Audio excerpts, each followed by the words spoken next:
Cyber cell द्वारा cyber संजीवनी 3.0 कार्यक्रम का आयोजन। सूरत साइबर सेल द्वारा साइबर संजीवनी 3.0 कार्यक्रम का आयोजन किया गया। संस्कार भारती स्कूल में साइबर समग्र कार्यक्रम का आयोजन किया गया। इस कार्यक्रम के तहत साइबर अपराध के बारे में जागरूकता बढ़ाने के लिए एक चित्रकला प्रतियोगिता आयोजित की गई। इसके अलावा सोशल मीडिया के माध्यम से साइबर अपराध के बारे में जागरूकता बढ़ाने के लिए रील्स प्रतियोगिता का भी आयोजन किया गया। पुलिस आयुक्त ने चित्रकला एवं ड्राइंग प्रतियोगिता के विजेताओं को पुरस्कार वितरित किए। शहर की पुलिस ने लोगों को साइबर अपराध का शिकार होने से बचाने के लिए विभिन्न कार्यक्रम आयोजित किए।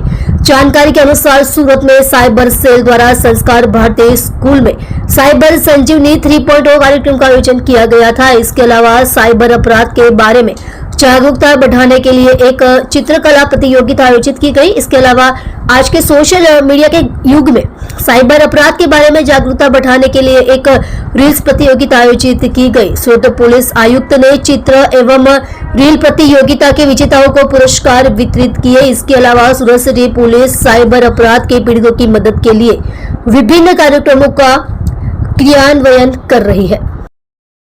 आज एक प्रोग्राम में जो समापन है जेमा रील बनावना कॉम्पिटिशन અને ચિત્રકારીના કોમ્પિટિશન जो हमारा अलग अलग स्कूलના जो બાળકો તરફથી અને આપણા શહેરના લોકો તરફથી ભાગ લેવામાં આવ્યા એના બધા આજે ઇનામ વિતરણના કાર્યક્રમમાં અહીંયા અમારા મંચ વિરાજમાન તમામ અમારા અધિકારી મિત્રો ડીઓ સાહેબ અને અમારા સ્કૂલમાં કરતા હતા ઇટલિયાભાઈ અહીંયા શિક્ષકગણ અને અમારા જેના થકી આજનો કાર્યક્રમ सक्सेस થયેલા છે અમારા નાના મિત્રો છે।